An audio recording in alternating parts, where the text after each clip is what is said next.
그런데 예수 믿는다고 그러면서도 뭐예요? 육이 시키는 대로 막 따라가려고 성경 구절까지도 막 갖다가 성경에 그런 일이 없다. 막 그런 식으로 해가면서. 분명히 그렇지 않다. 그 영에 속한 성도들아. 성령의 인도하심을 받으려면 어떻게 돼? 기도하지 않으면 성령의 인도하심 받을 수 없다. 말씀 가지고는 안 된다. 제가 이제 나중에 이 창조를 할 때도 이제 이게 나오지, 기도에 대해서 나오기 때문에 그때가 설명하겠지만, 이 성령이 우리 안에서 역사하게 하려면 하여튼 기도하지 않으면 안 돼. 이 성경 말씀에서 이렇게 배우기만 해갖고 안 된다.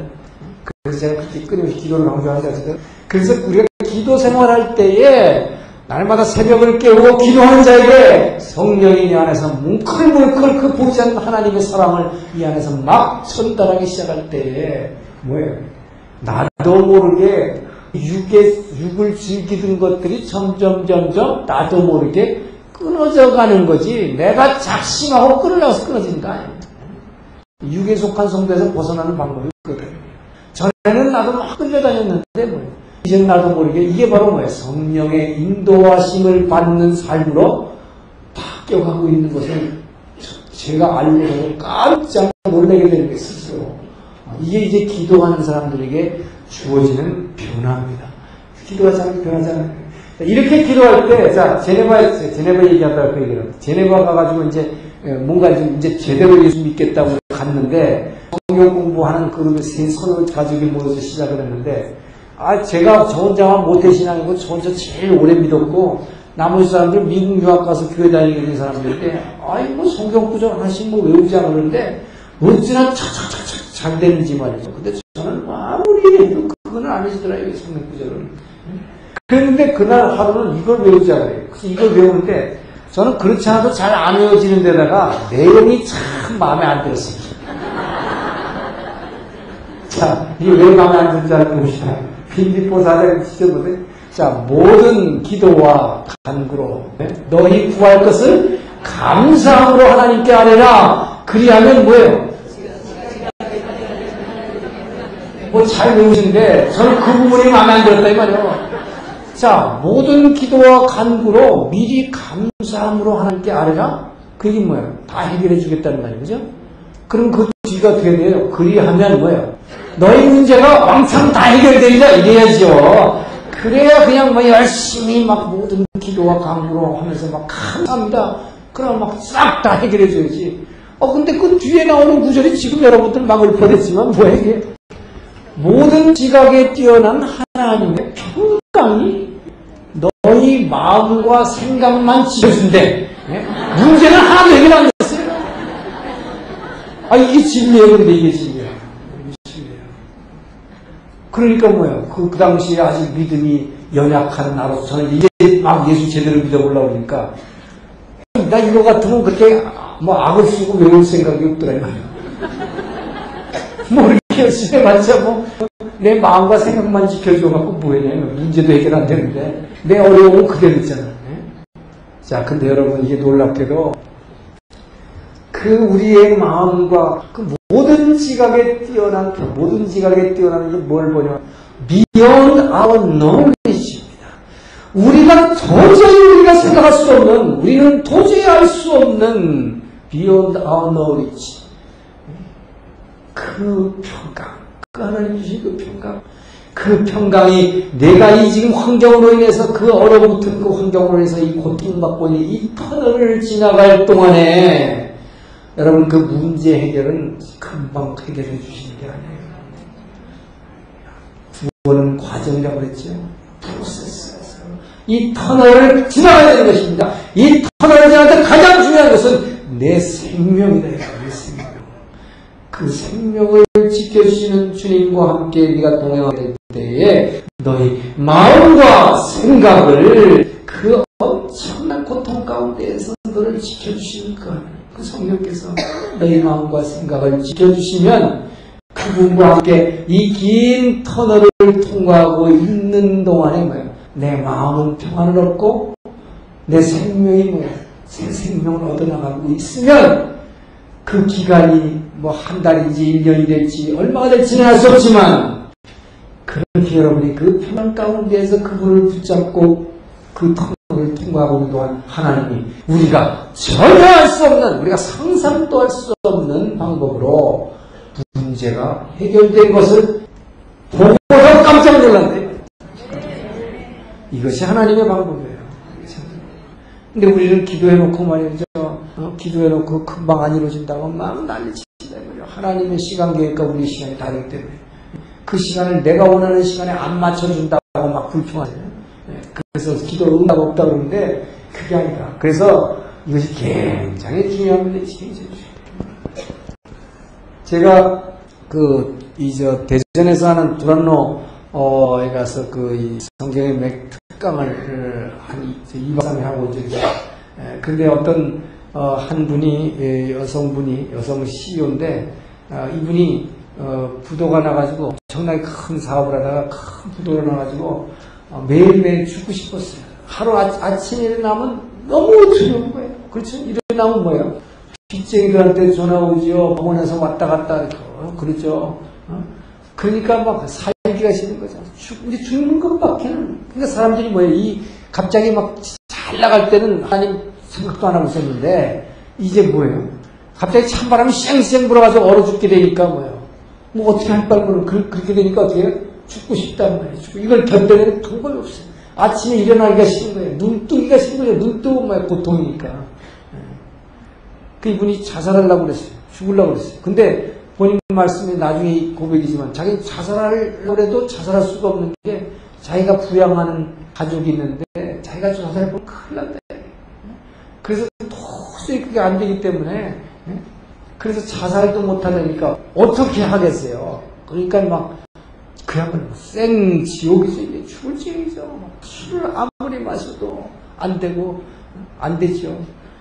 그러다가 그분이 참 성경의 이 강의를 특강 듣고 끝나는 날 이분은 참 그거 희한하더라고요. 강의를 듣는데 하나도 안 들어도 그렇지 않겠어요? 뭐 죽고 싶은 생각밖에 없는데 지금 뭐 그냥 오라 그러니까 왔지. 친구가 끌고 가니까 너 뭐 다른 방법도 없어서 그냥 왔대. 다른 방법도 없어. 아무리 해봐야 술 먹어도 안 되고 하니까 그랬는데 뭐 얘기가 들리겠어요? 뭔 소리 하는지 모르겠고. 그런데 끝나고 나서 제가 뭐라 그래요? 여러분 말씀을 그냥 들어서 그냥 가면 의식은 흘러갑니다. 입으로 시인하고 고백해야 됩니다. 시인하고 고백 기도하자. 통속으로 막 기도하는데 거기서 그냥 입이 막 확 깨졌어요. 자기는 평생 태어나서 이렇게 통속으로 기도하는 일이 처음 들어봤어요. 근데 그때 그 성령이 이분의 마음을 꽉 들어왔어요. 모든 지각에 뛰어난 평강이 그분을 그때부터 사로잡기 시작해요. 그 다음날부터 새벽 기도를 다녔는데 이분이 아직도 지금 어렵지만 얼마나 잘 지금 변화되고 가고 있죠. 제가 얼마나 감사하지 몰라요. 얼마나 감사한지 몰라요. 나준성 목사님이 서울에 집회에서 오시기만 하고 저만 보면 그냥 90도로 소리를 감사합니다. 그분이 죽다 얼마나 잘 섬기지. 그게 바로 그거더라고요. 이게 뭐야? 모든 지각에 뛰어난 평강이 그분을 지켜주기 시작하니까 우선 사람의 생명이 살면서 보니까 하나하나 이제 문제를 해결해가는 보이더라고요. 이게 하나님 하시는 방법입니다. 자, 그래서 이 서신서는 바로 이 예수의 형상을 닮으라. 근데 예수의 형상을 닮으라. 그래가서 사랑을 베풀라. 근데 여러분 왜 불교나 다른 종교가 문제인 줄 아십니까? 자비를 베풀라고 그래요. 사랑을 베풀라고 그래요. 근데 뭐예요? 이 성령이 없기 때문에 이 성령이 예수 십자가가 없기 그런 다른 종교는 없기 때문에 이 모든 지각에 뛰어난 평강이 우리를 죄와 상처와 이 환경으로부터 해방시켜 줄 수가 없어요. 그 해방이 안 되는데 자꾸 이웃에다가 베풀려고 그러니까 더 미칠 지경인 거예요. 이게 더 힘든 겁니다. 그래서 이게 정말 예수가 복음인 것이요. 그분이 십자가가 없으면 이 성령이 안에 오시지 않기 때문에 그 살아계신 주님이 정말 그 살아계셔서 지금 이 안에서 나를 움직여 주셔서 모든 것을 더 자유롭게 하지 않고는 그러면서 어떻게 우리가 이웃을 자비를 이게 안 되는 거예요. 이게 안 되는 거예요. 그래서 여러분 지금 이렇게 성경을 배우시고 이렇게 하시는 것은 바로 뭐예요? 그 예수를 알기 위해서 지금 사랑을 먼저 알기 위해서 아니에요? 알기 먼저 말씀을 통해서 알고 기도를 통해서 기도 이 안에서 사랑이 막 체험되는 거예요. 전달되는 거죠. 머리로만 아는 것이 아니라 이 안에 이 성령이 일하기 시작하는 것은 바로 기도할 때입니다. 자, 그래서 기도하지 않고는 여러분, 그래서 기도하는 것입니다. 그래서 잘 믿기로 시작한 사람은 대개 말씀으로 시작해서 말씀 신이 배우면서 쫓아다니기 시작해요. 그 다음에 하나님이 기도시킨다. 기도 안 시키고는 변화되지 않으니까. 그리고 변화되지 않는다는 건 뭐예요? 내가 그야말로 예수의 성성을 따라서 변화되느냐 안 되느냐. 난 어떤 사람은 뭐 별난 사람만 그렇게 변화돼. 거룩하게 돼. 나는 관계없어. 이렇게 생각하는 사람이 많잖아요. 교회 안에서. 그냥 천당 가면 되지. 죽어서. 천당 갈 정도만 믿으면 되지. 뭐 거룩하게 되라고 그러고 말이지. 뭐 예수의 형상 닮아서 변화되니까. 그런 사람은 따로 있다. 자, 그렇게 해버리니까 뭐예요? 그 사람은 육에 속한 성도가 되는 거예요. 육이 원하는 대로 그냥 따라가고, 그러니까 뭐예요? 육신도 사냐면 반드시 죽을 것이래. 반드시 죽을 것이래. 몸이 바로 죽는다는 게 아니라 뭐예요? 생지옥을 치러만 산다. 예수 믿는다면서. 그래서 이 거룩하게 되어 변하고 예수 형상을 닮아서 변하는 이 과정이 바로 이 십자가의 도입니다. 십자가의 도. 고통스러워요, 이게 조금. 그러나 이 고통은 뭐예요? 그래서 안 믿는 자에게는 어리석게 보인다고 그랬어요. 어리석게 보이지만 죽는 것이 내가 손해보는 것이 어리석게 보이지만 이 뒤에는 엄청난 영광이 있다. 상급이 있다. 그게 우리가 바로 예수 믿는 도입니다. 자, 그러면 창조로 들어갈 텐데, 자, 창조 시작만 하면 창조 시대 신약의 구조 다 끝났죠. 여러분 성경의 구조를 이제 봤단 말씀입니다. 창조 시대인데, 창조 시대는 우리가 시대를 10개, 구약을 10개 시대로 봤어요. 그래서 여러분의 책에 보면 창조 시대의 몇 가지 개념이 나오면 첫째 창조, 두 번째 타락, 뭐예요? 홍수심판, 바벨탑 사건. 자, 네 가지 사건이 나오죠. 자, 이 네 가지 사건이 나오는데 우리는 이 창조 시대, 이 창세기 1장에서 11장입니다. 여러분, 그래서 이번 주에는 창세기 1장, 11장 반드시 읽어야 돼요. 이 창세기 1장에서 11장에 믿음이 생기지 않으면, 이게 믿어지지 않으면, 그러니까 창조, 하나님의 천지창조, 말씀으로 창조했다는 거예요. 그 다음에 두 번째, 인간이 어떻게 타락했느냐는 타락의 부분. 그 다음에 홍수심판과 바벨탑의 결과로서 도대체 오늘날의 이 세상의 이 악한 세상 나라가 어떻게 생겨났는가, 이걸 모르면 우리가 이것을 이겨낼 수가 없는 거예요. 이것이 우리의 신앙의 아주 베이스먼트가 되는, 이게 토대가 되는 건데, 여기서 잘못 토대를 해냈기 때문에 여기서부터 이제 의심하기 시작하면 성경 내내 꼬리를 무는 패션 막 의문 이렇게 되는 거예요. 창조 시대는 너무 중요해요. 여기에서 우리의 믿음의 방향이 되게 결정돼요. 그래서 이 부분을 아주 구체적으로 좀 정독을 해야 할 필요가 있는 것입니다. 제일 먼저 그래서 이 창조의 개념인데요. 이 창조의 개념에서 먼저 첫째, 창세기 1장 1절에서 뭐라고 해요? 태초에 하나님이 천지를 창조하시니라. 자, 이 창조주 하나님이나 창조주 하나님. 이 창조주 하나님을 우리는 이제 창세기 1장 1절에서 보면 태초에 하나님이 천지를 창조하셨다. 태초에 하나님. 태초에 하나님이 창조하셨다. 그래서 우리는 자꾸 창세기만 붙들고 앉아가지고 창세기를 이해하려고 그러면 이게 잘 이해가 된다. 아까 그래서 제가 신약의 구조를 얘기한 건데, 왜냐, 이것은 이 요한복음 1장 1절을 보니까 똑같은데 말은 비슷한데 뭐예요? 같은 말은 태초인데, 태초에 뭐 했다? 말씀이 계십니다. 태초에 말씀이 계시는데 이 말씀이 하나님과 함께 계셨으니 그가 곧 하나님이라. 이게 사실 문법적으로 말도 안 되는 얘기죠. 그죠? 그러니까 요한복음은요, 그냥 글자로 해석하려면 절대 해석 안 돼. 이게 성령이 아니면, 요한 자신이 성령의 감동으로, 이거를 삼위일체 하나님을 하늘에 계신 예수를 상징하면서 썼기 때문에, 그냥 글자 갖고 읽어지는 게 아니에요. 그러니까 이 문장을 솔직히 말해서 문법적으로 해석하려면 해석이 안 되는 거 아니에요? 태초에 말씀이 있었는데 그 말씀이 하나님과 함께 있었다고 그래놓고는, 그런데 또 그 말씀이 고로 하나님이다. 이게 방정식이 틀리는 게 사실이에요. 그죠? 근데 이게 말이 된다. 이게 삼위일체 하나님으로 해야 말이 되는 거예요. 자, 근데 지금 여기서 그 설명을 하려는 게 아니고, 근데 여기서 1장 3절에 보니까 뭐라고 그랬느냐? 뭐예요? 만물이, 에브리싱이 뭘로 말미암아 증거됐다? 그로 말미암아. 이때 그가 여러분 이트가 아니에요. 우리는 말씀, 그러니까 이 영어 이트라고 하는 게 through him. 그로 말미암아 사람을 얘기하고 있다는 거예요. 이 말씀이 그래서 사람이다. 그럼 이게 어떤 사람이냐? 이 사람이라는 걸 알 수 있는 게 요한복음 1장 요 뒤에 14절에 가니까 나오네. 말씀이 육신이 되어 우리 가운데 선 것을 보니, 보이는 형태로 나타났다. 아버지의, 보이지 않는 아버지의 독생자의 영광이요. 그 아버지의 아들이다. 그래서 이 말씀은 요한복음 1장 1절에서 하는 태초의 말씀이 하나님과 아버지 하나님 함께 있었다는 이 말씀은 아들 하나님, 독생자를 얘기하는 것이다. 그런데 만물이 수힘, 그 아들로 말미암아 지은 바 되었으되 이 땅에 지은 것이 하나도 그로 말미암지 않은 게 없다. 예수님이 안 지은 게 하나도 없다고 했습니다. 예수님이 안 지은 게 예수님으로 말미암아 다 지어졌다. 그래서 뭐라 그러냐? 하늘에 보이는 것과 하늘에 보이지 않는 것과, 하늘에 보이지 않는 게 뭐 있어요? 하나님 창조주시니까 하나님 빼놓고 뭐 있어요? 피조물로서 천사 있고, 또 뭐 있어요? 타락한 천사도 있어요.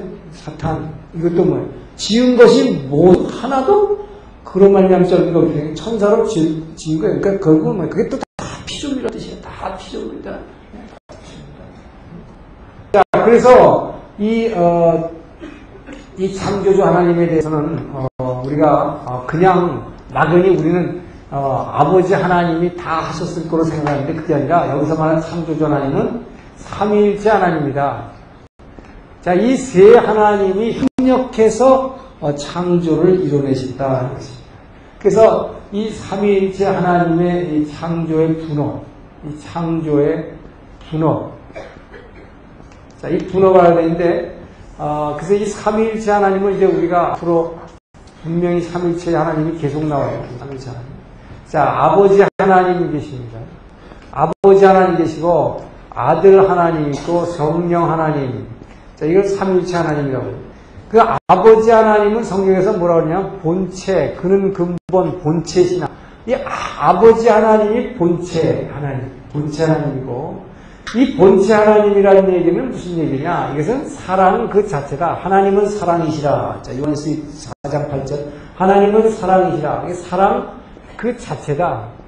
근데 이 본체 하나님이 사랑 그 자체라는 얘기는 이 사랑 그 자체인데, 이것은 뭐야? 디모데전서 6장 16절에 보니까 이 하나님은 뭐예요? 이 하나님은 기이한 빛 가운데 계심으로 우리가 눈으로 볼 수도 없고, 기이한 빛 가운데 너무 찬란한 빛 속에서 우리가 보이지 않는 눈으로는 볼 수가 없어요.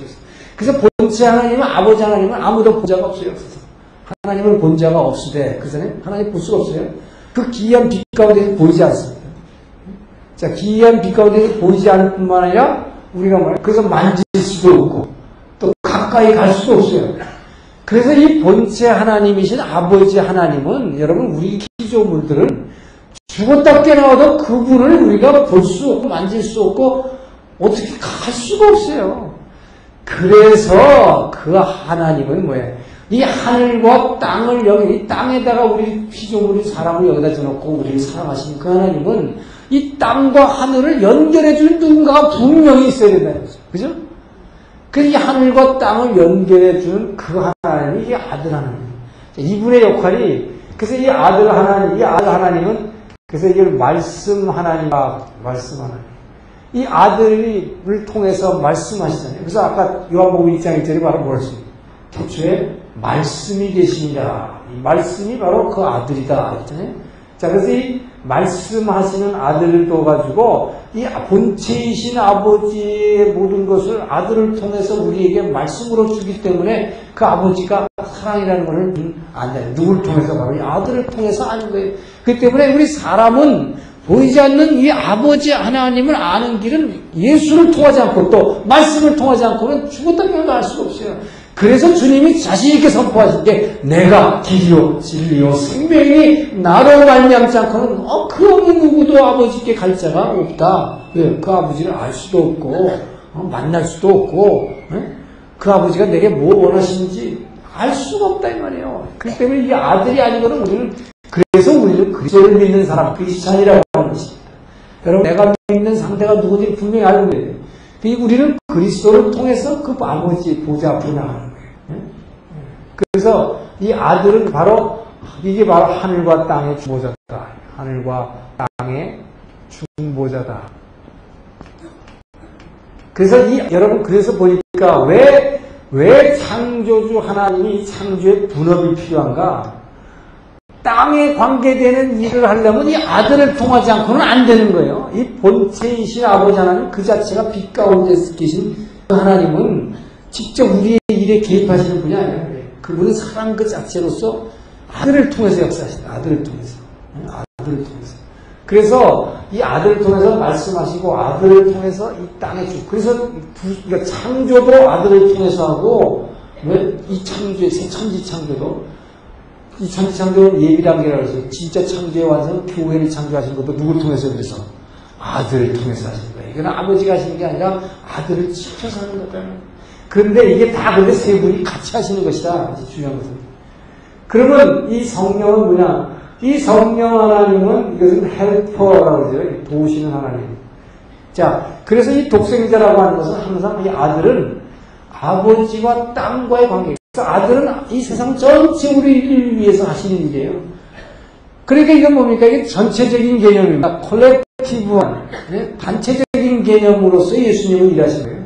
예수님이 십자가에서 다 이루셨다? 예수님은 전체적으로 우리 전 인류를 사랑하사 우리를 위해서 주신 거예요.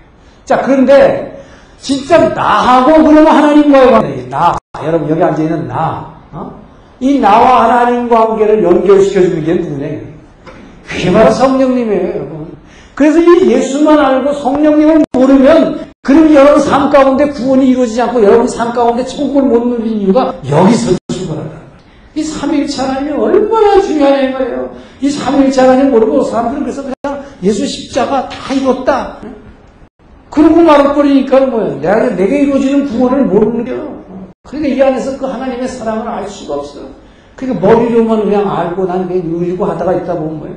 제가 흔히 그냥 간증지표가 표현하듯이 저는 뭘 몰랐냐면, 자, 예수 믿고 나 구원받았으니까 이 아들의 말씀을 믿고 구원받았어. 그러니까 뭐야? 천당 가는 열차표, 귀성 열차표 되게 사기 어려운데 그거 하여튼 주소서 나도 하나 샀단 말이지. 그러니까 뭐예요? 그런데 이 열차가 금방 안 온다, 이 문제는. 그렇잖아요. 이 열차 타면 천국 가게 돼 있는데 이 열차가 금방 와요? 젊었을 때 믿었는데, 저는 더구나 모태신앙이고 뭐 태어나서부터 믿었는데, 그러니까 뭐예요? 천국 갈날이 한참 멀었어. 그러니까 이 기차 기다리면서 도대체 뭘 하면서 기다려야 되는지를 나는 몰랐다, 이 말이에요. 왜? 말씀을 몰랐기 때문에. 성경 공부를 한 건 교회 다니면서 죽어도 안 했거든. 그러니 알 수가 없죠. 바로 이 말씀을 모르는 그 아버지 하나님을 알 수가 없는데. 그러니까 뭐 어떻게 해요? 모르니까 어떻게 내가 복음을 만들어내는 말이에요. 내가 복음은 뭐냐? 그러면 그렇지. 나 그래 죽으면 천당 간다. 내가 술을 훔쳐먹고 맨날 이렇게 죄 짓고 돌아다녀도 뭐야?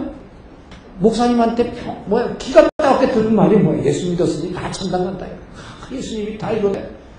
그래 나는 아무리 그래서 저는 술 취해갖고 돌아다니다가 십자가하고 딱 마주칠 때가 있었다 이 말이에요. 강남에 가면 술집에 상가에 교회가 많잖아요. 십자가들이 술집 옆에 십자가가 많아요. 근데 지금 나는 그래도 천당 가는데 앱솔루트리 천당 가더라고. 그렇게 죄를 짓고 다녀도 분명히 간다고 그랬어. 자, 그러니까 뭐예요? 기다리는 동안에 이왕이면 뭐예요? 심심하게 왜 지루하게 기다리냐 이 말이에요. 그러니까 이왕이면 뭐 재미있게 기다리자. 내 재미있는 거 다 하면서 기다리자. 그렇게 생각했다 이거죠. 모르니까. 자, 그게 뭐냐? 이 예수님이 다 이루셨지만 이 예수님이 다 이루셨다는 건 총체적인 개념으로서 전 인류를 위해서 다 이루신 거예요. 근데 내가 바로 그 안에 들어가려면 어떻게 되냐? 성령 열차를 타자면 성령 열차 타자. 성령 열차를 타는 거예요. 바로 이 성령, 그래서 헬퍼예요. 이분이 헬퍼요, 카운슬러예요. 이 나 개인에게 그 하나 보이지 않는 본체이신 사랑, 빛 가운데서 보이지도 않고 만질 수 없는 이 사랑이 아들을 통해서 보여주셨어요. 아까 복음서를 통해서. 사랑은 이런 거다. 예수님을 통해서 보여주셨어. 말씀을 통해서 보여주셨어. 머리로 알았어요. 이것 갖고는 아직은 안 돼. 왜 안 되냐? 그 사랑이 내 안에 전달돼 들어오는 건 누구냐? 이 보혜사 성령은 바로 이 사랑을 전달하는 하나님이다. 내게 전달해주는 하나님은 성령님이에요. 자, 그래서 예수님이 그래서 내가 너희를 떠나는 것이 유익하니 내가 가지 않으면 왜 보혜사 성령이 너에게 올 수가 없느니라. 죄 많지는 제자들에게 남기신 거예요. 그래서 내가 십자가 져야 된다. 내가 그리고 뭐 아버지께로 가야 돼. 부활해서. 그래야만 성령이 너희에게 와서 그때야 너희가 이 아버지의 사랑을 이 제자들이 12제자들이 예수님하고 맨날 살 비비대고 예수님 맨날 봤어요. 어떤 사람들은 뭐 예수님 봤다는 거 되게 잘못했어요. 예수님 한 번 본 거 그게 중요한 게 아니에요. 뭐 환상 가운데 봤다. 예수님 본 걸로 따지면 12제자들은 3년 동안 맨날 봐고 뭐 맛 비비고 자꾸 뭐 비비대고 자라고 같이 먹었고 그랬는데는 뭐야. 예수님 십자가 잡히니까 다 도망가다 말이죠. 다 도망갔다. 그래서 베드로가 얼마나 잘난 척했냐 말이야. 저 치유의 만찬 끝나고 나니까 예수님 겟세마네 동산을 마지막 기도하러 하시는데 베드로가 따라 붙었어요. 주님, 쟤네들 11명은요 다 도망가더라도 나는 절대로 안 도망갈 겁니다. 나는 주님 십하시 주님 죽는 자리까지 가겠습니다. 예수님 뭐랬어요? 내 말은 참 가상하다만 너는 지금은 할 수 없고 왜요? 성령이 하지 않았기 때문에 내가 찾아갔기 때문에 내가 아직 십자가 안 졌단 말이에요. 너는 지금은 할 수 없고 얼마 후에야 하시나. 이 얼마 후가 뭐예요? 예수님 십자가 지신 후에 부활하고 승천해서 이 오순절 지금 사순절 이 그간에 오순절 후에요. 오순절 후에 예수님 십자가 지시고 50일 후에 그러니까 뭐예요? 예수님 부활하셔서 40일 동안 계셨죠? 제자들하고. 그러고 나서 승천하신 후에 기도하고 있는 동안에 마가다라 앞에서 기도하고 있는 동안에 약 일주일에서 열흘 사이 그게 얼마가 지나지 않아 얼마 후에야 내가 나를 따라올 수 있다 이 말이에요. 그래서 결국 뭐예요? 베드로는 저주하면서 예수님 부인했어요. 예수님 맨날 받고 예수님하고 부딪히고 잠잡고 그 소용없다. 말씀은 맨날 라이브로 들었고 여러분같이 뭐 저 같은 사람한테 얘기 들어요? 테이프 들어요? 목사님 설교요? 아니에요. 그들은 하나님의 아들로부터 직접 뭐 산상순부터 별 말씀을 다 들었어요. 그렇게 들어봤자 뭐예요? 그 말씀만 여러분 그렇게 들어봐야 이게 뭐예요? 이 자체로는 절대로 구원이 이루어진 게 아니다. 그래서 너희는 뭐예요? 예루살렘을 떠나지 말고 모여서 기도했을 때 이들이 전혀 기도에 힘썼을 때 성령이 임재한 거예요. 불의 혀같이 갈라진 성령이 임재. 그때야 드디어 뭐예요? 12제자가 목숨 걸고 땅 끝까지 전하는 사도로 바뀐 겁니다. 제자가 사도로 바뀐 거예요. 제자는 뭐 배운 사람 제자예요. 여러분 제자 훈련 많이 하는데 제자 훈련 배워야 돼요. 분명히. 근데 제자 훈련만으로는 안 된다. 제자 훈련 아무리 해봐야 기도하지 않고 하는데 그래서 배워가지고 뭐야 기도할 때 결국 성령이 임재하다. 그래서 성령은 사랑을 전달해 주시는 하나님일 뿐만 아니라 이 성령은 뭐냐? 이 성령이 바로 뭐예요? 우리에게 임재하시는 하나님이다. 임재하시는 하나님. 우리에게 그래서 우리가 뭐예요? 그 하나님이 내게 임재했다는 걸 내 안에 오셨다는 걸 뭘 통해서 알 수 있어요? 성령이 내 안에서 일하실 때 드디어 내가 그분의 임재를 느낄 수 있다는 거예요. 이때 우리는 말도 못하는 표현할 수 없는 그분의 사랑이 이 안에서 내 영혼에서 깊은 것으로부터 그분의 사랑이 느껴지기 시작할 때 그때 바로 그 사랑 앞에 내가 무릎 꿇는 거예요.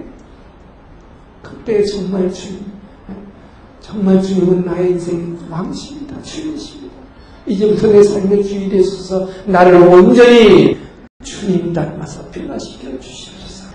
그 기도가 가능해요. 여러분 기도할 때에 그 성령이 우리에게 임재하시는 것이고 그때야 우리가 그 십자가에 흘리신 그 주님의 피 묻은 손을 내 안에서 여러분 느낄 수가 있는 것입니다. 여러분 예수의 피가 나를 사했다 그러는데 그 예수의 피가 내 죄를 사했고 머리로 관념으로 알아갖고 죄가 사해지는 거 아닙니다. 여러분 이거 굉장히 조심해야 돼요. 그래서 죄의식이 막 있는데 그래 맞아 예수님이 내 죄를 내 죄가 붉을지라도 눈과 같이 것이다. 내가 주홍빛같이라도 양털같이 그 구절을 아무리 이사야 1장 18절을 외운다고 해서 그거를 갖고 다짐한다고 해서 내가 지금 죄의식이 없어지냐? 안 없어지냐? 내 죄를 입으로 신앙 고백하고 기도하지 않고는 성령이 가는서 역사하지 않기 때문에 그 죄의 사함 받. 그래서 여러분 예수의 피라는 게 그 지금 패션 오브 크라이스트는 그 엄청난 피 흘리시는 그분의 그 피가 여러분 내 안에 전달되고 느껴지는 게 언제냐 이거예요. 기도할 때요. 여러분 그분은 엎드려서 기도할 때에 그 성령께서 내 안에 임재하실 때 그분의 사랑이 전달될 뿐만 아니라 그분의 그 고통과 그분의 피 흘림과 그것이 바로 그분이 피 흘리신 그 사랑이 내 안에서 그때 여러분 그 주님의 그 끈적끈적한 피가 내 안에서 느껴지기 시작할 때 여러분 그 앞에서 통곡하기 시작해요. 그것은 여러분 기도하잖아. 생명을 끼우는 기도가 이래서 필요합니다. 날마다 기도하지 않고 날마다 기도하지 않고 여러분 그 성령이 여러분 안에서 날마다 여러분에게 이 엄청난 보이지 않는 제신 아버지 하나님의 사랑을 날마다 퍼부어주시는데 그것을 여러분이 알 수가 없어요. 깨달을 수가 없다 이거죠. 그렇기 때문에 우리는 그분 앞에 날마다 새벽을 깨워서 엎드려야 하는 것이